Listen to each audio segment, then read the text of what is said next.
So welcome, everyone. Welcome to the third annual Women's Success Luncheon, celebrating local women entrepreneurs, professionals, and leaders. My name is Nevin Bakonjic. I'm the founder of StartUP Sault Ste. Marie. StartUP Sault Ste. Marie is proud to host this event with assistance from the StartUP Canada International Women's Fund, whose sponsors include Sovereign Insurance, Scotiabank, UPS Canada, and Export Development Canada, and our local sponsors BDC and Factor 5 Group Inc. For those of you not familiar with StartUP Sault, we're an official startup community under StartUP Canada. We're local entrepreneurs and innovators looking to build a vibrant and supportive entrepreneurial community in Sault Ste. Marie. We began as a grassroots movement 7 years ago and incorporated 2 years ago as a nonprofit. We're volunteer-led, including our board of directors. Before COVID, we coordinated monthly meetups, drinks events, boot camps, pitch contests, book club, mentorship meetings, and much more. We connect local entrepreneurs to share knowledge and support each other and help direct them to existing business resources in the community. If you'd like to learn more, visit our website at startupsault.ca or follow us on Facebook. So once again, I want to thank you for attending today. We have our largest audience to date for this event, although we're very much looking forward to seeing you in person again next year. I think it's important to recognize and learn from strong, talented, and successful women in the community. I want to thank our guest speakers for participating. I'm excited to learn from them. I also want to acknowledge 4 talented women in the StartUP Sault Board of Directors who are in attendance today: Nadia Amaral, Jody McNabb, Kayla Isabel, and Kelly Burton. Thank you for all you do to build our startup community. Now I'd like to hand things over to Kelly Burton, our MC for today. Kelly is a local entrepreneur, StartUP Sault board member, and Factor 5 group representative. So as soon as I hand it over, she can begin. And there you are, Kelly. Thanks, Nevin. So welcome to Sault StartUP's third annual business luncheon, Success Luncheon. This is an event that celebrates women who strive for excellence. The event is being hosted in the Boiting in the Robinson Huron Treaty of the traditional territories of Batchewana First Nation, Garden River First Nation, and Métis First Nation. And I use the pronoun she. So thanks for joining us. I recognize a lot of the registrants from Cafe Natura. I operated that business in the community for 11 years, and I'm now the internal operations manager of the Factor 5 Group, which is a Canadian social enterprise designed to co-create sustainable communities through economic development and business services. Something I've learned through my work with community economic development is the gentrification of kindness and the opportunity that we have as women to, in the workplace, make positive change, where the concept of empathy, understanding, holistic judgment is traditionally considered irrational or anti-business or not strong. And I think this is a time where we can take that opportunity as women to fight against that and realize that these are important things, that social impact is equally as important as measuring things by financial indicators. So doing what you feel is your purpose is really important. It's a privilege that we have as Canadian women, and I strongly encourage all of us to continue to pursue those things. So without further, I'm going to introduce our first inspiring female speaker, Tara Guzzo. She's a naturopathic doctor in Sault Ste. Marie, Ontario, and she's a registered acupuncturist. She's also the CEO and clinical director of Inversa Health, a women's health clinic. In 2020, Dr. Tara hosted the Shaw Spotlight TV series entitled Elevating Women's Wellness, and she is also the creator of the Resilience Reset program designed to promote calm and confidence in the face of depleting daily stress. Welcome, Tara. Thank you so much. Just going to get our screen sharing going here. Can everyone hear me okay? Put a yes in the chat if you can hear me.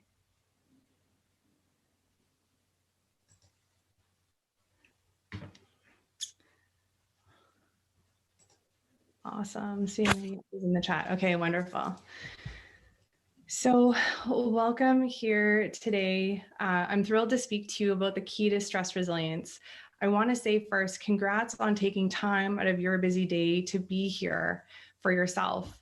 Write congrats now in the chat for you and for every other person who's taken the time out to show up here today in honor of International Women's Day.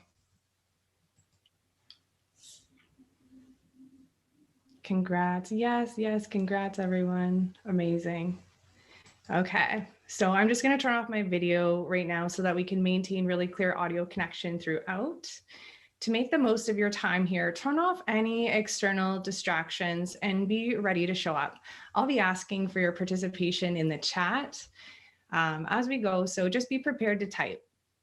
If you do have any specific questions, please put those in the Q&A section so that they don't get lost in the chat. All right, let's go.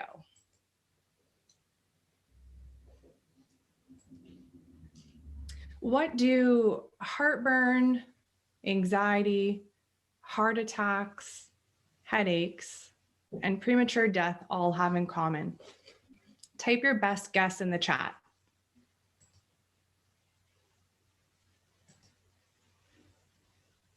All right. They have all been linked to stress in the research. Stress is a prevalent issue in our society. 27% of working Canadians reported that their lives on most days are quite a bit or extremely stressful. Who can relate to feeling stressed? Write yes in the chat if you can relate.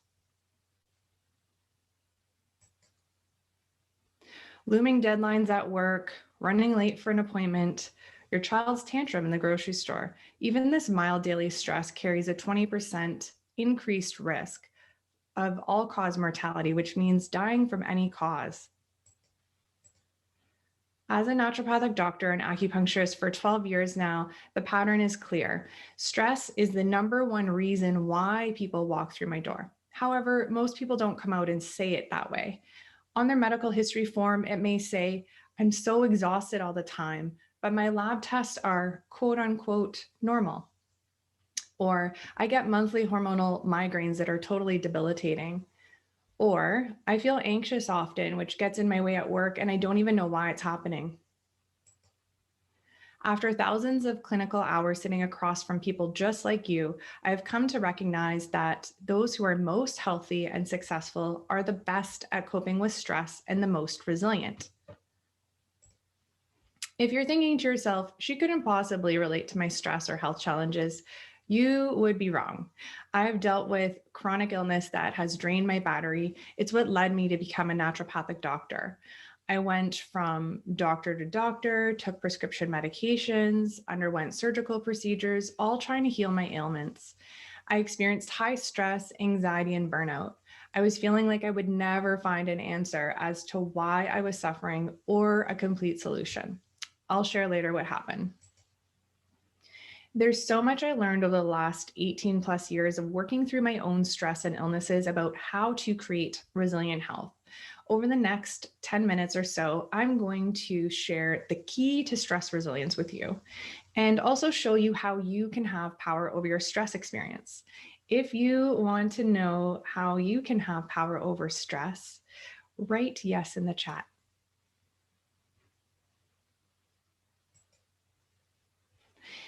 So who can relate to this scene? Stress is defined as a physical, mental, or emotional factor that causes bodily or mental tension.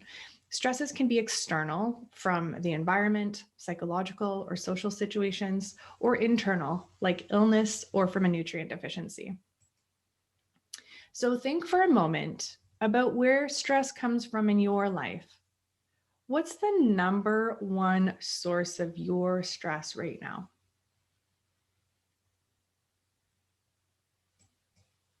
If you're like most Canadians, your #1 stressor fell into the top 5: work, finances, family, not having enough time, and health. Reflecting on your #1 source of stress, rate your current stress level from 1 to 10, with 10 being the most stress. Write down that number for yourself.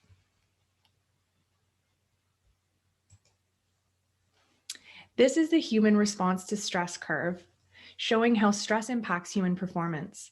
As your level of stress increases, your performance level also increases to a point. This zone of positive stress is called eustress, or healthy tension. Just before the point of fatigue, there's an area identified as the comfort zone. The comfort zone indicates the range of stress levels that you can manage and facilitates good performance levels. Here, you can thrive with creativity, feel productive, and accept change with ease. As stress begins to be perceived as overwhelming or excessive, you reach distress, wherein your actual performance levels start to decline. Beyond fatigue awaits burnout, exhaustion, ill health, and breakdown. When you go into distress, how do you personally know that you're there? Do you feel irritable or impatient? Maybe you feel a pressure sensation on your chest. Do worries about the future trouble you? Does your energy tank suddenly? Or perhaps you feel tired but wired at night, unable to fall asleep. If you can relate to these examples, give me a yes in the chat.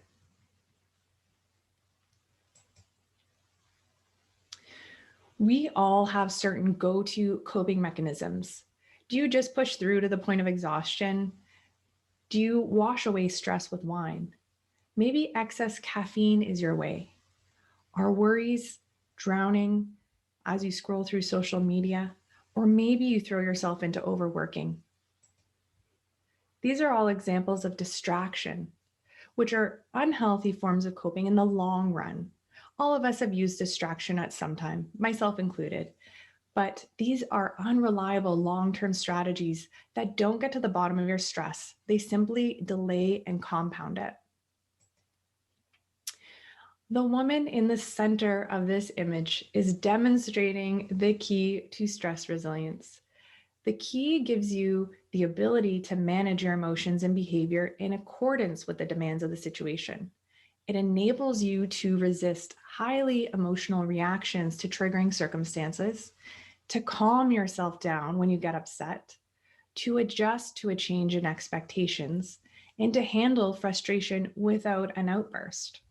The key to stress resilience is called emotional self-regulation. It is a skill that can be learned and supported. If you feel disappointed that you were never fully taught emotional self-regulation as a skill growing up, you're not alone. No one taught me the full extent of this either. I struggled for many years until I reached out for help. In my practice, I created a program called the Resilience Reset Program to train patients to become emotionally resilient to stress. In my office, I connect patients to a really cool monitor. It tracks a measurement called heart rate variability, or HRV for short. You can see it on the screen right before your eyes.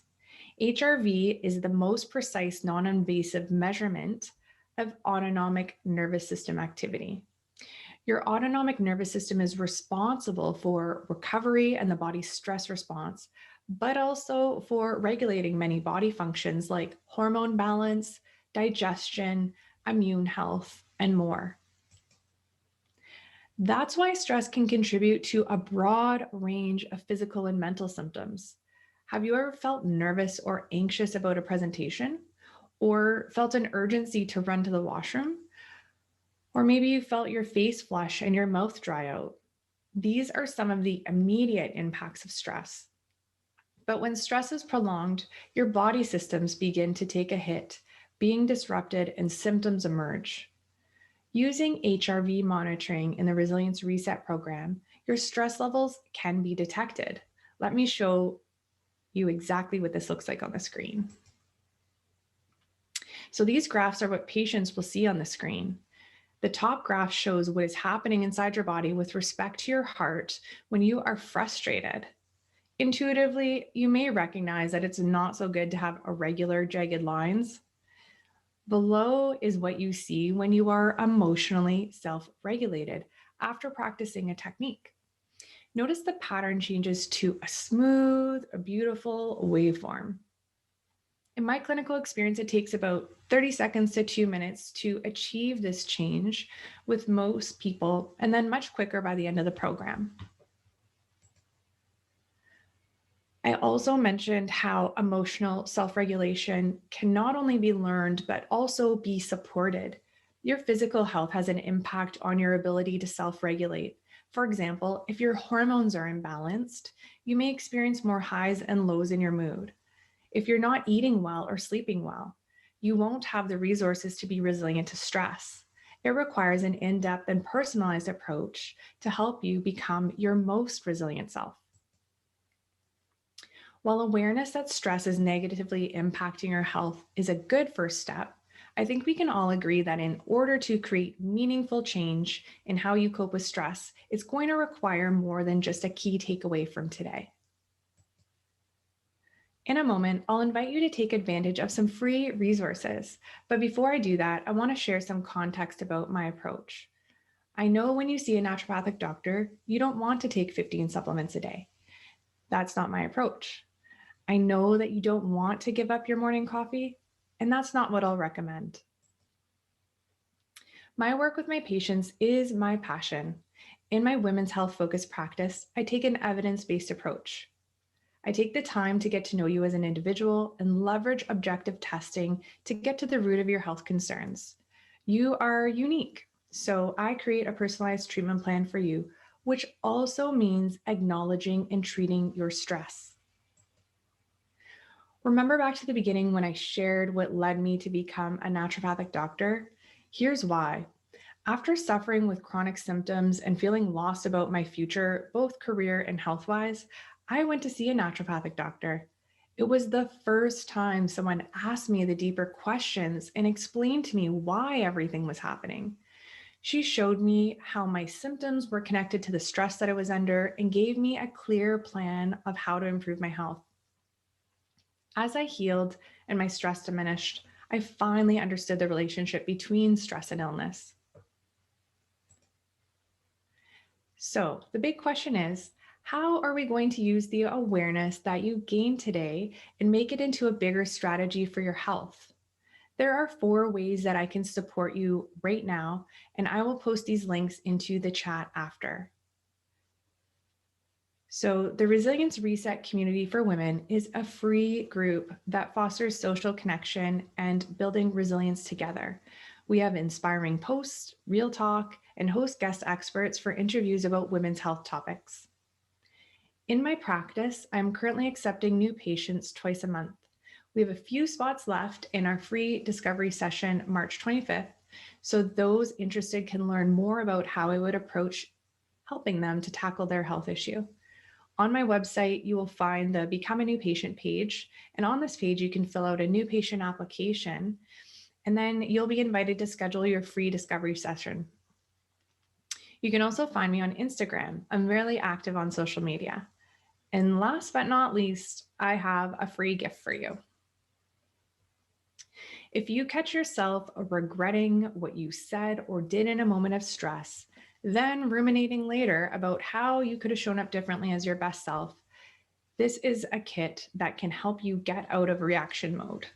After 12 years of practice, I found that these 3 instantly actionable tools can alleviate stress by stopping emotional drain in its tracks. It helps to rapidly restore inner peace, giving you a newfound confidence in your emotional responses. You can download it at terraguzzo.com/com. Busy is a choice. Stress is a choice. Joy is a choice. Choose well. Thank you for your presence here today.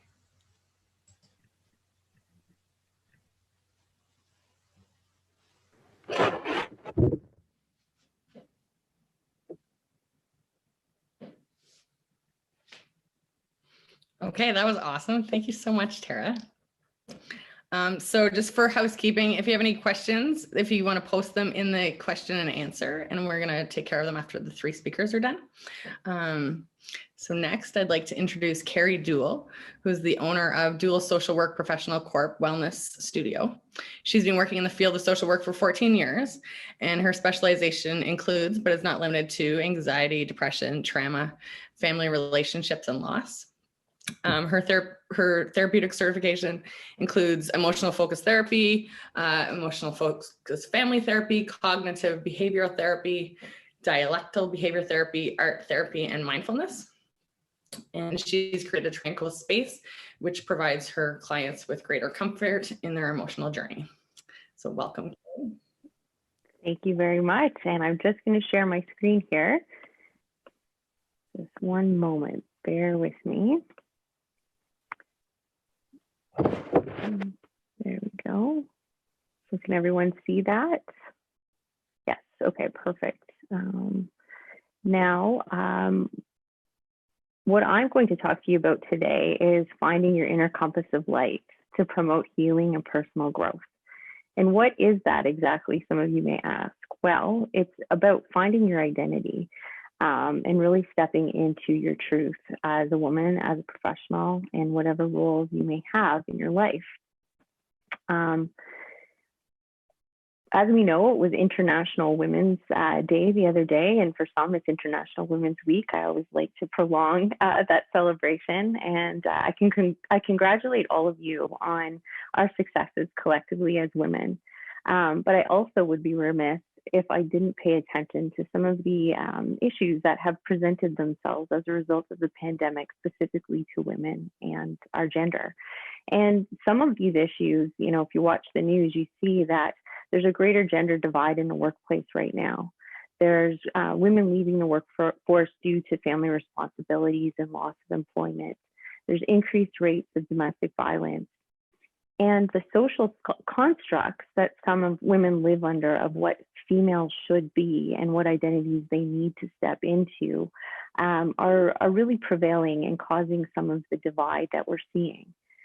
So the premise behind today's conversation really relates back to that, because I think as a collective, as women together, this is an opportunity for us to address needs within ourselves related to this identity, but related to women in general, to become more empowered and to create the opportunities for women to become who they want to be versus who we have been told we should be. And this is something I'm very passionate about. So you'll see that as I continue with this presentation. So to start off today, and let me say too, I'm grateful to any men that are participating in this webinar today, and I want to thank you for choosing to be here and having an interest in this topic, because this isn't really gender specific. We're all in this together, and I think in order to better heal and move forward, we need to understand each other. So I just want to say that as well. So to all the participants, I'd like you to think for a minute about what lights you up. So what are you saying yes to in your life because you want to do it? And what joy does that bring, or what emotion does that evoke for you? Just give yourself a minute to think about that. What is it I would like to say yes to? Conversely, what are you saying yes to because you feel a sense of obligation or responsibility? And how often is that happening in your life? How does that make you feel? So this is just a point of contemplation. This is the contrast. So if you see that yourself answering yes to more responsibility than you are to the things that light you up and bring joy to your life, I want you to know that this is a really common response. I work with a lot of women who feel that they're not able to engage in the activities that actually fuel their spirit or bring them joy.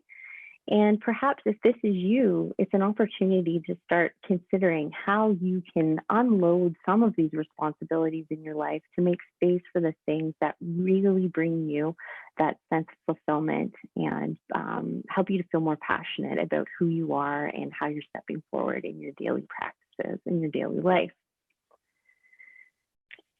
There are times in our lives when we feel like we may be moving further away from who we really are because we aren't taking the time to engage in our own wellness or the thought of making changes in our lives is really overwhelming. Sometimes it may feel as though we're just going through the motions of our day. We've lost our way or our sense of purpose, and our self-identities become skewed as a result. This is a common occurrence that I hear from a lot of women, and especially from those who are struggling with multiple roles. So think of yourself as being a business owner, a mother, a daughter, a caregiver. That's when it can become really challenging to achieve balance in your life. And I think it's just important that we note that as we become further busied or distracted, our self-identities become diluted by this as well. And I think we need to be conscientious of that in order to move forward with a different approach to our lives. So challenge is an opportunity for personal growth. And sometimes we need a paradigm shift or a new perspective on the challenges that we're facing in our lives in order to embrace the little gems that can be found in these trying moments. So think of a time when you were faced with great adversity and it was a really tough experience. You may have found your inner strength and support from within and around you to navigate through this. And as a result, you evolved as a person and as a woman because of the actual difficulty you were experiencing.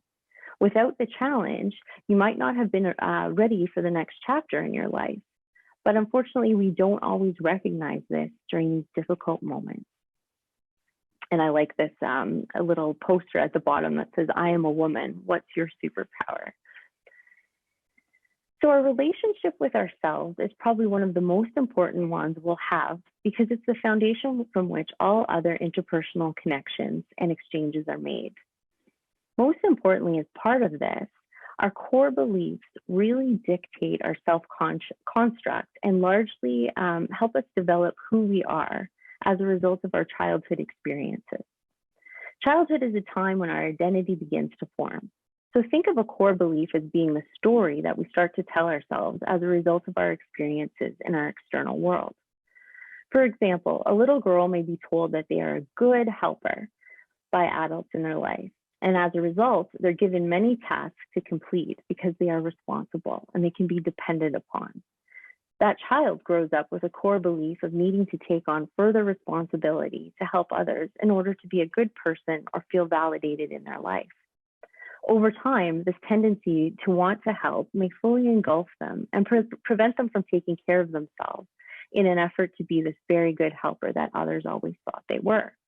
Now, fast forward in this situation to the little girl becoming a woman and having this internalized core belief of being a good helper. And you may find a woman who's feeling exhausted, resentful, and unable to say no to others. As you can see, we begin to write a narrative about our identity early on and at an early age. And if it is a maladaptive one, it can have serious consequences in later adulthood. So what is the story that you are telling yourself today? And is it accurate? I'd like you to reflect on that, whether that's now or later on. So the cup is half full or is it half empty? And that really depends on how we view our lives. Some people come into my practice and they have a really abundance-based outlook on their lives, and others are really struggling with a limitation or a limiting belief about themselves and the world that surrounds them. So if we were to have a limiting belief about ourselves and the world that we're living in, it usually impacts the way we speak to ourselves on a daily basis. So if this sounds like something that you engage in, which by the way, most of us have some negative commentary going on in our minds on a daily basis, you may be finding that your inner critic is wide awake and very loud. So this is the voice inside your head, for example, at 4 a.m., reminding you of all the things that you haven't done for work or home life. If repeated night after night, day after day, we are going to feel exhausted and defeated about ourselves. This may impact our ability to actually get tasks done and makes us feel even worse about ourselves. The key, though, to combating this is challenging our limiting beliefs and changing the things we tell ourselves.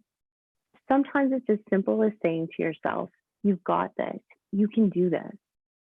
This replaces those old negative thoughts and helps us to break the patterns.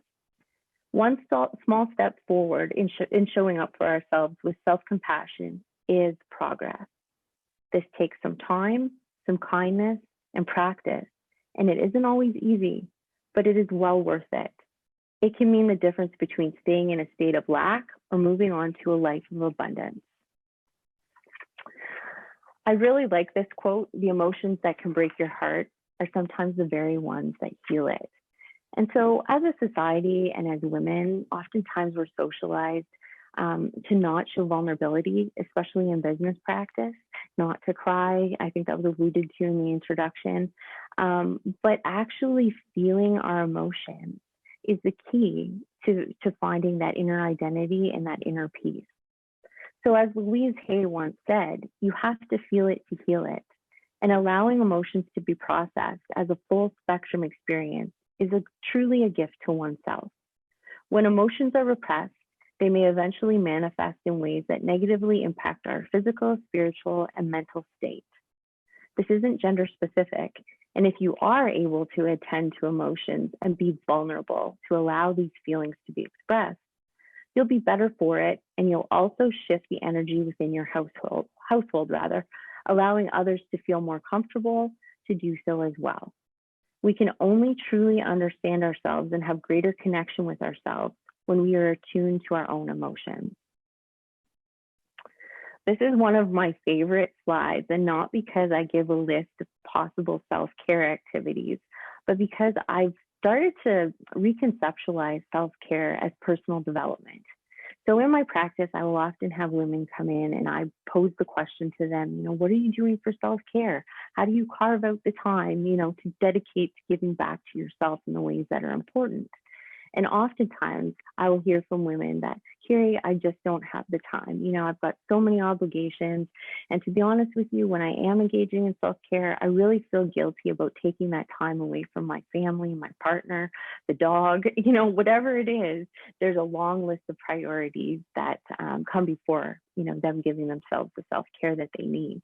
But I'd like to re-examine this and think about it from a different perspective.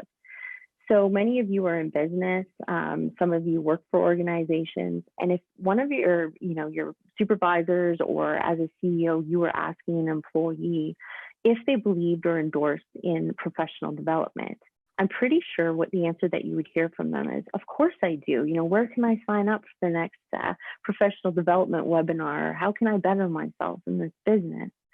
It's the same when it comes to self-care. If you were to ask them if they believed in personal development, I hope their answer would be yes, because we simply cannot have professional development if we aren't focused on our personal development first.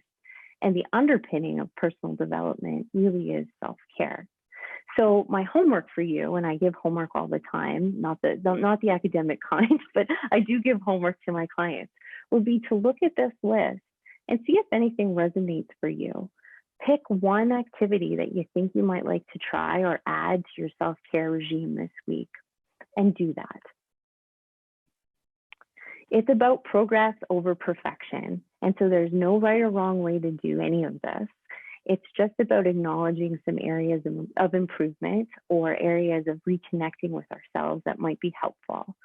It really is about the journey, and it's about giving ourselves credit for how far we've come as well. I think a lot of people lose sight of that they have put in effort, that they have made good changes in their life, that they have evolved as a person.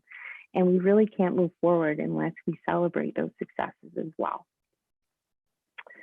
So in summary, some of the key tenets of becoming more connected to who you are and who you want to be is really about the following: challenging your core beliefs, communicating your needs effectively to yourself and to others, setting healthy boundaries with others. And that means protecting your peace. I really like to talk about that because sometimes as women and as helpers, we want to take in others' needs and be there for them to support them, but we can't be everything to everyone. And sometimes we have to be able to say no and redirect somebody to another resource that might be more beneficial so that we're not exhausting our own energy levels with other people's needs. It's about being our authentic self. It's about forgiving ourselves for times where we couldn't be there for ourselves or times when we couldn't show up in the way that we wanted to. And it's about forgiving others as well. Sometimes we need to filter out those who cannot show up for us in supportive ways and instead encircle ourselves with a community that really does support our needs. And it's about practicing self-compassion, speaking kindly to ourselves in order to feel restored and to feel healed from whatever it is that's been troubling us or preventing us from moving forward with our goals. So the benefits of a strong relationship with self, really, it's multifaceted. It allows you, when you are really connected to who you are, you know what you want and you know who you are, and you're using fear as almost a compass, to stretch yourself versus remain small and hidden in life.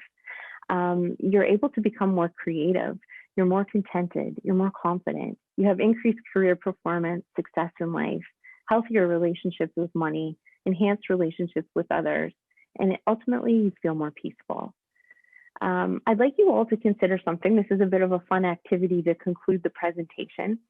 What will you all do after the pandemic is over as a post-pandemic vacation? So maybe you're going to, make 5 new friends. Maybe you're going to network more so with your business. Maybe you're going to take a trip. Maybe you're going to, learn a new hobby. Whatever it is, we all have goals and ideas of what we're going to do once this is all over. So now is the time to do the work and become more connected to who you are, have a better sense of self, and really formulate that inner relationship so that you're ready for those adventures when we are through this pandemic, because there will be good things on the horizon. And I want all of you to be ready to embrace that and fully enjoy all that we have surrounding us. So thank you so much for your attention today. I will just quickly review that my wellness services at my office are available to all of you. If you found any of this interesting, you'd like to do a little bit more work on yourself in the area of self-identity and stepping into your full potential. We offer counseling, we offer wellness nursing and dietitian services as well at my practice. And we also have a new branch of my practice called Clear Resolutions, where we're assisting people with divorce and mediation services. And this is an opportunity to move on from adversity or the challenges of a relationship, to start fresh and in a loving and compassionate way for yourself and your family. We are booking 15-minute wellness check-in sessions if you just wanted to speak with me about what all of this could mean for you and work out a plan. I do welcome you to submit a form on my website, and I will be in touch very shortly to set that up for you. I thank all of you for your attentiveness today, and it's been wonderful presenting some of the stuff that I'm really passionate about in my practice. Thanks again.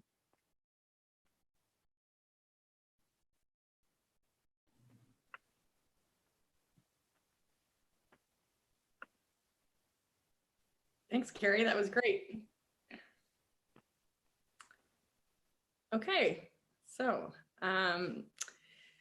now I'd like to introduce Grace Swain. She's an Instagram expert and mindset coach. She specializes in helping women in the spiritual, holistic, and wellness industry gain consistent clients.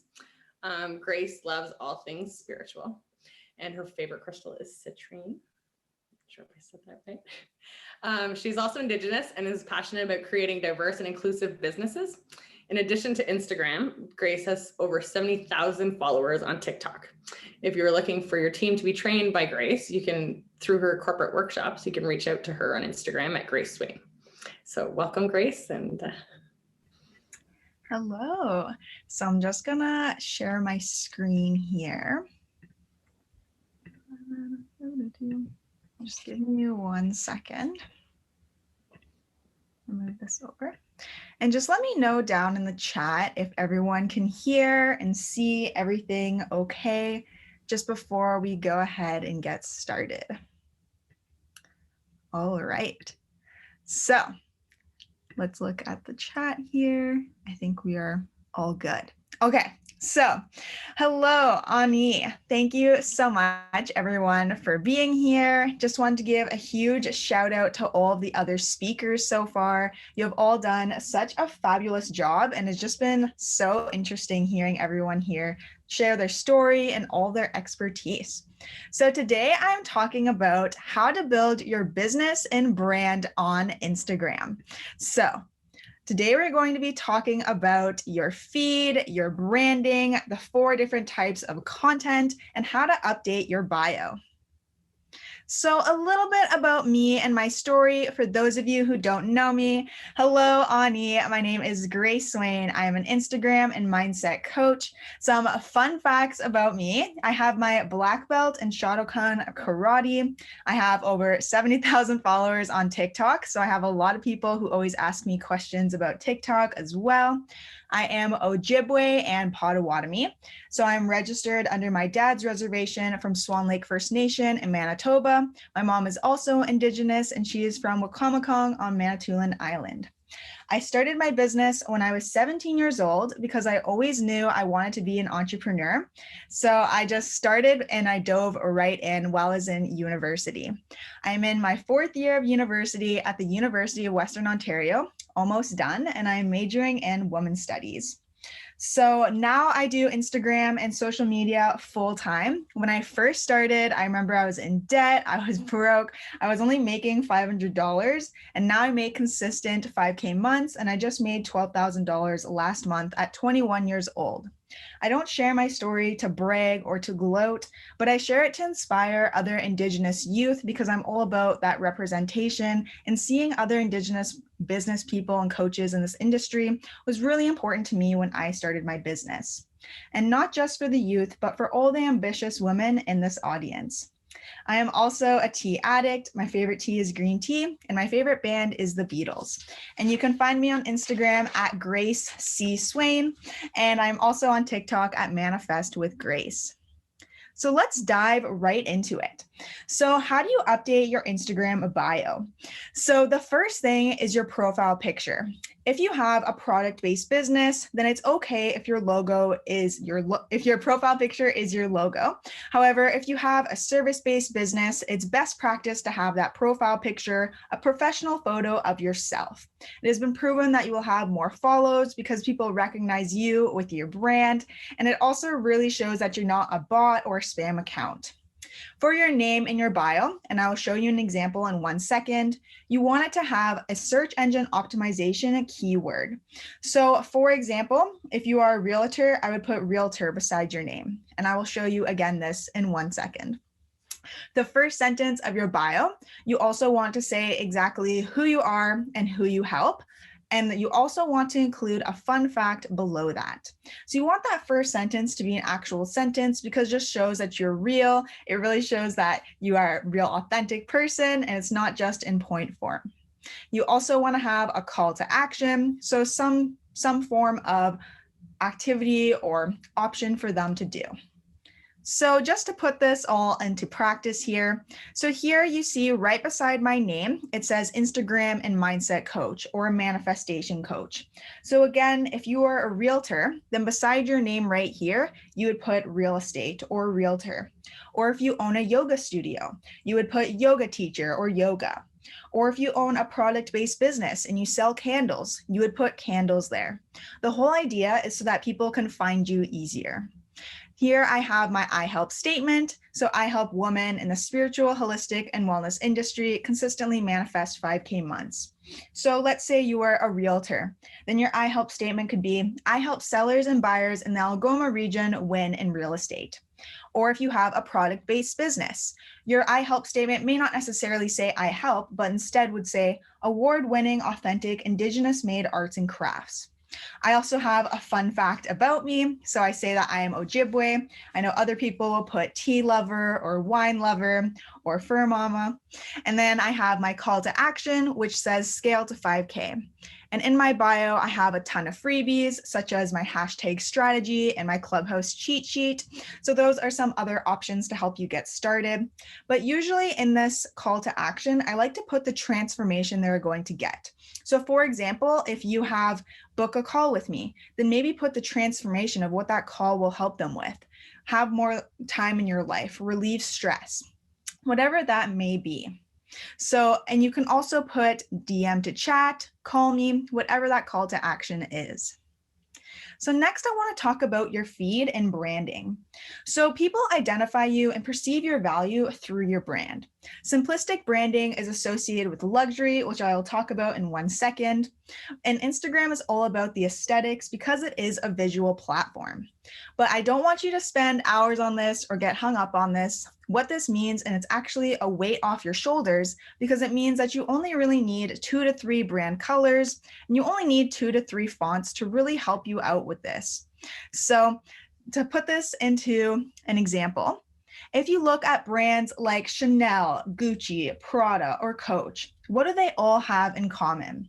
They are clean, bold, simplistic branding. And with this in mind, again, you don't have to spend hours on Instagram. You just want to use the same 2 to 3 fonts or the same 2 to 3 colors. A lot of questions I get are, okay, so now do I have to use the exact same colors in each of my photos? Not necessarily. What I mean by using the same 2 to 3 fonts and the same 2 to 3 colors is that anytime you're creating an infographic or a quote, just staying consistent with this so that your feed looks cohesive. And the whole idea is that when that comes up in their feed, they know, hey, that's Grace's post. She provides a ton of value every time.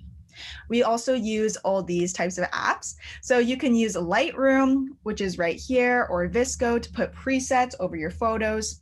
Presets are just another way of making your feed look cohesive. It's essentially just putting a filter over your photo so that it all looks the same. And the reason why I like to use presets over using Instagram filters is that Instagram filters tend to just lay on top of the photo, whereas presets work in with the depths and the shadows of the photo. I also use an app called Preview. Preview helps me see my entire feed ahead of time so that I can plan out all the content. I also like to use infographics and themes, and I use Canva to create all my infographics. So here are some ideas. So you can alternate between a photo and infographics. You can just have cohesive colors in your feed. You can have all of your quotes down the middle. There are so many different ways you can have a cohesive feed. So in 30 seconds, the ultimate goal of your feed is you want to captivate, stand out, educate, and really show your personality. So it really takes someone 30 seconds before they decide if they want to follow you or not. So you really want to make sure that people see the immediate value, they see photos of you, they see some type of infographic. Anything that has charts or graphs in it, numbers, really shows that immediate value. And as you can see in my feed, I have all those graphs and charts. I have photos of myself, and you're really your ideal client. So I have a lot of crystals and spiritual things in here, a lot about my culture. So that's really attracting that ideal client to me. So some don'ts of branding. You don't want to have a bunch of random quotes in here. You don't want to have a bunch of random photos that have nothing to do with you and your brand. You want to make sure that you're giving some type of immediate value. So like I showed you up here with any of those infographics or charts, you really want to make sure that you can distinguish your feed from someone's personal account. The whole idea here is that when I look at someone's feed, I know right away, hey, that's an influencer. Hey, that's a product-based business. That's a real estate agent. That's a coach. You want people to know the difference within 30 seconds or less so that you can get that follow. So next I want to talk about the 4 different types of content. So we have educational, storytelling, testimonials, and social proof. So up first is educational. So the majority of your content, around 70%, is going to be educational content. So anytime that you are sharing a mini training on your story, for those of you who don't know, a mini training is just a video that you would post on your stories. Remember, stories are only up for 24 hours, and they're usually around 5 to 6 slides long. Anything longer, I would put into a live on Instagram. So for example, this mini training is of me explaining the 4 different types of content. You can also provide any infographics in your feed. Again, you can go live.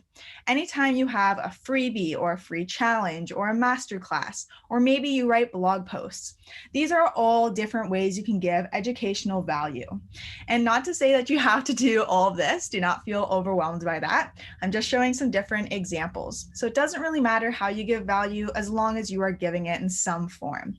So for example, and you can do this in any niche, if you're a real estate agent, how to save up money for your down payment. If you're a product-based business, 10 ways to style our sweaters. or 10 reasons to support small businesses. And you can put up a little infographic. If you're a coach, the 4 different types of content. Or if you're a yoga teacher, what is aerial yoga? And this also ties in trends, which we will be talking about in 1 second. So up next, we have storytelling content. So roughly around 20% of your content is going to be the storytelling content. This is anytime you talk about yourself, you're speaking directly to your ideal client or follower, you're targeting their pain points, you're being relatable, vulnerable, and captivating them. The difference between storytelling content and educational is that this really distinguishes you between just someone who sells products or someone who's a coach or someone who is a real estate agent versus someone who they can relate to, who they feel like is their friend, versus someone that they can trust. So just some examples. You could do a day in the life, or you could do showing your morning routine. So again, you could share either one of these on your Instagram story. That will be up for 24 hours, or you could do a behind the scenes. So for example, if you're a realtor, then showing client calls that you have, being in your office, creating content for your social media platforms. If you're a product-based business, unboxing new shipments, showing inventory, and shipping out orders. Those are all examples of storytelling content. And another example is when I first made my biz, I only made $500. So sharing my story, just like I did at the beginning of this webinar. You can also use emojis. It has been statistically proven that using emojis in that headline really conveys emotion to people. So again, don't overkill with the emojis, but I would just use one in that headline. Or you could say my story, read until the end. And last but not least, we have testimonials and social proof, which really make up that last 10%. Now, some of these may overlap, and that's 100% okay. I don't want you to get caught up on the numbers. Just know the majority of your content is going to be that educational and storytelling. And then you're, of course, going to have that testimonial and social proof. So these can be written or video. And if you don't have any testimonials, remember, you are your best testimonial. So some other examples of social proof. So you can have any calls with clients, any Voxer messages that you receive, any before and after photos, receiving brand products if you're an influencer, or showing your content creation processes. So for example, if you're a health coach, then showing the before and after results, or if you're a realtor, showing a house renovation. If someone messages you and tells you, I love my new house, showing that screenshot in your story. You could even take a screenshot of this webinar right now and post it to your Instagram story. Building that authority is any time that you're taking the time to learn new skills to implement in your business. You're showing that you are busy, you are a legitimate business owner, and you're serious about what you do. So some other examples, again, you can do behind the scenes, showing when you're taking a new program or learning. Every time you sign on a new client, share that to your story. Anytime you sell a house, share that. Anytime someone signs up for your subscription or to a membership to your yoga classes, give them a shout out. Or every time you go live in your Facebook group, or anytime you're sharing knowledge on new trends. The whole idea here is to create that fear of missing out, showing that you're busy and wanting to get everyone else in on the journey. So how do we generate all these content ideas? So I like to use an amazing feature called Google News. So what you do is you can go into Google and type in, for example, if you're an Instagram coach, Instagram update. Hit this news icon, and this will show you all of the trending content. So for example, if you're a real estate agent, you can look up and share the latest stats on the amazing market right now in Sault Ste. Marie. If you're a yoga teacher, share the latest ways you can take virtual yoga classes, or maybe aerial yoga is trending right now. Make a post about that. The whole idea here is you want to find out what's new, be the first to educate on it, and build authority with your followers so that they keep coming back for more. So in a nutshell, the major takeaways from today: update your Instagram bio, incorporate the 4 types of content, and have consistent branding. So if you have been listening to all of this and you're really thinking, how can I learn more? How can I work with Grace? And you want results like my client Dana, who went from an 800 post reach to a 30,000 plus post reach. Before she bought my ebook, she only had 279 followers, and now she has over 1,000 followers, and she has an engagement rate of 25%, which, by the way, that's 500% higher than average. then I encourage you all as a thank you to purchase my VIP bundle, which what Dana was just talking about, my ebook is included in. So if you go to bit.ly/Instadream course and you use the code Instagram at checkout, you will receive my entire bundle for $15, which is regularly $33. And I will put the link for this in the chat. My bundle includes my TikTok cheat sheet on how I gained 70,000 followers in under 2 months, my Instagram accelerator package, which really talks about how to create an engaged and cultivated Instagram community, my ebook, which really shows you all the ins and outs of how to grow an authentic, engaged Instagram and how to make one that converts and gains clients. You will also get my entire 27-page hashtag guide. And if you have anyone who's interested in the influencer side, it also includes my brand collaborations course. So thank you so much again, Chimagwech, for being here. I am so grateful to be part of this. And thank you to all the other incredible, amazing guest speakers who took part. If you want to get a hold of me, give me a follow on Instagram at Gracie Swaim. You can find me on TikTok at Manifest with Grace, or you can shoot me a text or call me at 705-206-4541 or email me. So thank you so much again, and Chimagwech.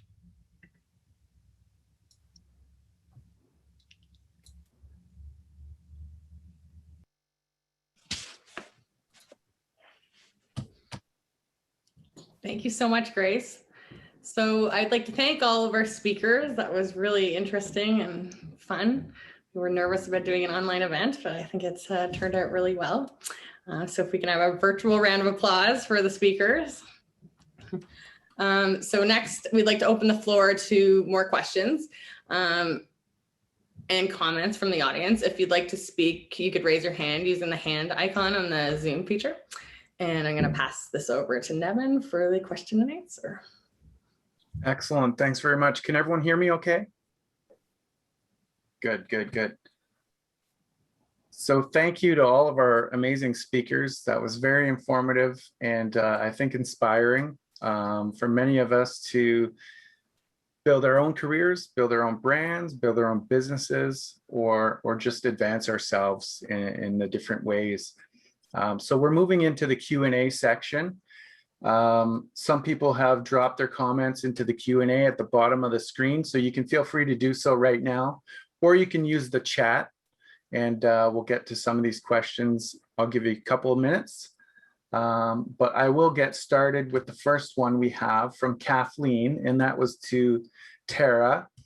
She asked, is the device or product you use similar to the heart math sensor? So I think you talked about a device in your talk. Yes.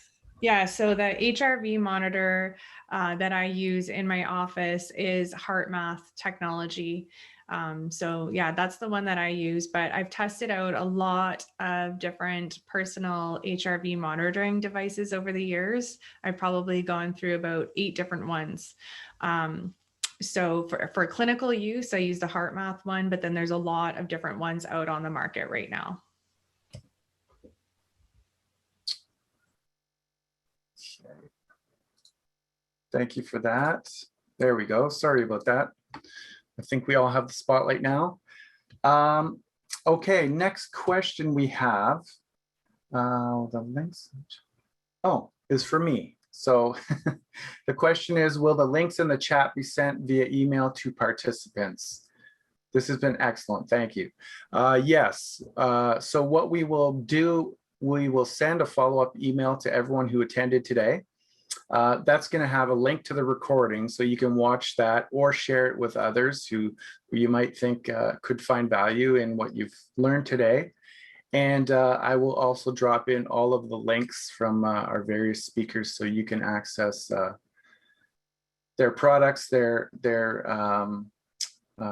further information, etc. So thank you for that. We have a question for Grace. So I noticed from Patty, I noticed Grace did not include Twitter. Does she see Twitter being useful and effective platform for business promotion? Yeah, so I have Twitter. I just didn't include it because I didn't want to overwhelm with all the social media accounts. My Twitter is also Gracie Swain. I primarily use Instagram, YouTube, and TikTok. I know a lot of people use Twitter, but personally, I just found those to be the main generators in my business. And with social media, I find the future of social media is really going towards video or voice audio, because we see the most competition right now is with like Facebook Live, TikTok, Instagram has a lot of IGTV, Reels, we see Clubhouse and YouTube. So there's a lot of video features coming out, and I personally believe that's going to be the future of social media. And it's really the quickest way to build trust with your audience is just through video and talking to people. So I do use those. I also use LinkedIn as well. So it's not to say they aren't effective, but those are just the main things that I focus on in my business. Grace, that brings up a question for me. Now, I am getting old, so maybe this is an age thing. I struggle to see the value with TikTok. Whenever I see videos, it's people dancing and having fun, which is great. But how can you build a brand through that platform? Yeah, so I always tell people that TikTok is like Instagram when it first started out. And I remember someone else said that TikTok's like real estate in Toronto in the 80s. Seemed useless then, but now is like prime, is amazing, right? So the whole idea is that when Instagram first started, people said the same thing. It's just for kids, it's a bunch of people dancing. I don't see the point. But the reason being that it's important to hop on now is because everything is in algorithmic order, which means every time you post, it gets seen to everyone versus being, it's in chronological order, which means it gets seen to everyone. Whereas Instagram is now an algorithmic order, which means it gets your posts get ranked based on how much engagement and comments you get. So in a nutshell, what does all that mean? It means that your posts have more likely chance of going viral, and it's easier to grow on TikTok right now at the time it's at now. So it doesn't seem like it's going to be good right now, but it's a really effective long-term strategy. And I've seen a lot of people, especially if you have product-based businesses, using this platform to drive a ton of sales to their account. I kind of tested out the product-based business aspect of it by just offering like tarot card readings that I mailed out to people. And I made over like $300 in sales in just 1 week through using TikTok. So it's really effective for product-based businesses. And also if you have service-based businesses, like you sell courses or anything like that, I've seen a lot of luxury real estate owners use it as well to drive traffic, especially if they're in like Toronto or even here, just showing houses. So it has a ton of potential, and I have not done any dances on it. I literally just show up, make a video of myself and give 3 tips. And that's how I've grown to where I am today. So I hope that helped answer a few questions, but let me know if you have any more. Definitely. And I might need your help to help me sell some more books. The next question is from me as well, and it's for Carrie. So as you know, I've struggled lately with feeling that I'm losing my identity, being stuck at home through COVID and working from home since last March. I also had an injury right on Christmas Day. I fractured my wrist, so I couldn't work out for 6 weeks. And I was really feeling, I guess, sad, and I was really having some challenges. So I'm happy to report that things seem to be getting better, and spring is certainly helping. But how can we stay motivated to advance ourselves? So one of my biggest challenges was I'm involved in so many things traditionally through startup and through work, etc.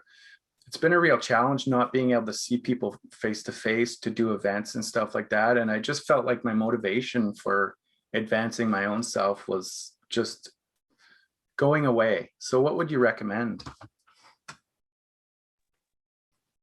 Thanks so much, Nevin. And I think what you described is really in line with what many people have had to transition to, a different state of being, whether it was through a physical injury or just a pandemic, having this altered state of life that we've adapted to or maybe haven't completely adapted to. So I really appreciate you just coming forward and sharing that, because I think we all connect to that on some level. And one of the things I would say is having realistic expectations of the situation. And so when you are a go-getter and you're used to doing and achieving all the time, it can feel really counterintuitive to be that guy that's just taking some downtime, maybe being more introspective or reassessing where you want to go with your life. But that's important too. And so when we're on the treadmill of life and we're constantly running figuratively and literally, we don't often have time to do that. And sometimes, you know, I believe Grace may feel this way too, based on her spirituality. Everything happens for a reason.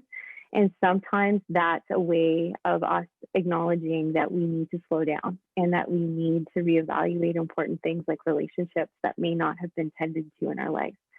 Because we are so busy in achieving and being motivated. And just because you have a winter where you're planting the seeds for spring, and I use that figuratively, doesn't mean that you're not going to have a beautiful garden growing in the summertime, right? And so these are the precious moments where new ideas can come to life for a book, or, you know, you become creative in a different way that you never even knew you were capable of. Like, even for me, I started painting furniture again. I really love that. But in order to do that, I had to free up some space in my life. And when I became more creative there, I also became more creative in my business, just naturally. So the two were interconnected. And I think sometimes we really compartmentalize things in our life, but it's not like that, right? One thing flows into another, and we do end up with that equilibrium again, or that feeling of being able to show up in the way we want to. But we have to let go of that sense of control, because, you know, this is one thing I'll share with everybody, is we really have less control than we like to think we have on a daily basis. And sometimes it's just about being present in the moment and enjoying it for what it is. So I hope that answers your question.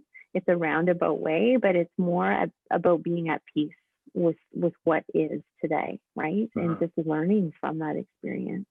Right. So thank you for that question. It was very good. You're welcome. Thank you for the answer.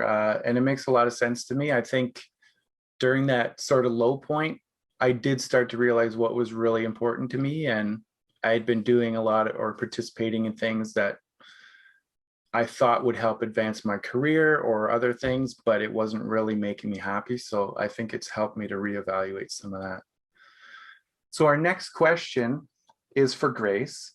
So to build a professional brand, and this is from Nadia, to build a professional brand, do you recommend Instagram over TikTok? And does having a TikTok profile drive views to Instagram? Well, that's an interesting question. Yeah, so I always say start with one thing at a time, get good at it, and then move on to the next thing. So I personally started on Instagram, and then I moved on to TikTok. I don't necessarily want to say that one is better than the other. I know that Instagram, a lot of people are on it right now. So I would suggest starting with Instagram, especially if you don't really like being on video yet, or you're not comfortable. It's a good way to transition into that and have a fun time doing lives with other people and trying it out, and then going to TikTok. With that being said, you can also cross promote the content as well. I know that you can make TikToks and put them onto Instagram, but if you make reels, they don't perform well on TikTok. It's kind of a weird thing, but you can essentially create the same type of content and either make a TikTok into a post or vice versa. So don't forget to do that as well. But I hope that helped answer your question. Oh, and TikTok does drive views to Instagram, most definitely. I've seen a lot of people gain a ton of followers on their Instagram just from having those TikToks and going viral on there. Awesome, thank you. Okay, I have not a question, but a comment from someone. This has been so uplifting in these times of uncertainties. Thank you for the recommendation to join in, Kelly. The speakers were amazing to listen to and so real. It really hits so close to home. Thank you for the comment. That was excellent. And I see one more question before we go, I think. Hi, Grace. What about using Cinch Share? I don't even know what that is. From Tracy, can you see that, Grace? That question? Yeah. I don't know what Cinch Share is. I'm trying to, here, I'll look it up real quick. I might know what it is, but I've just never heard of it before. Okay. I think really new. Oh, a scheduling app. Okay, gotcha. Oh. Yeah. So when it comes to Instagram, you can definitely use scheduling apps like on your social media platforms. I've heard of Tailwind before, which is really similar. I always say if your Instagram has been tanking, especially with Instagram, sometimes they don't really like the automatic posting apps because you're encouraging them to use a different app that isn't theirs. But I always say done is better than never. So if you're someone who is super busy and you just generally don't have the time to be on Instagram posting all the time, then definitely use the scheduling apps. They're very helpful. Yeah. Okay. And one final question along those terms, what would you say are the top 3 social media platforms today? Is Facebook still a driver of traffic, or are people going away from that? Yeah, I would say Facebook is still huge. People use Facebook groups and everything all the time. So I would really say Instagram is probably my top one, obviously, because I'm an Instagram coach. I would say TikTok is the next up and rising one. I'm seeing a lot of people hop on there. And I would say it's kind of tied. If I had to pick one, probably Facebook, but Clubhouse is really new and has been growing a lot if you haven't heard of that yet before. So I think that's going to be one of the biggest things that's going to be up and rising and kind of encouraging other people to do more like voice, audio, or video as well. But yeah, that was what I would say. If you're not on like TikTok or Instagram yet, then definitely do those. Those are my top 2. Excellent. Thank you. And so I'm just going to say thank you from me and thank you to our sponsors. And I'm going to hand it off to Kelly to close the event. So thank you again for attending, everyone.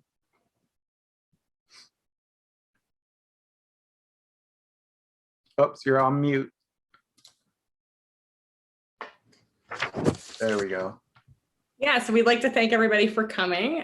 We're hoping next year we can do this live again, but we really need to, connect with a great network of awesome humans.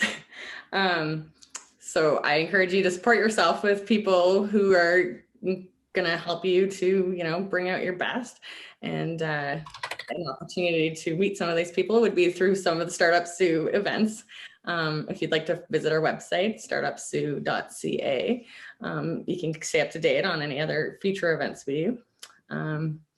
Yeah, and as Nevin said, we'll be emailing out the video links. So thank you for joining us and hope everybody has a great day.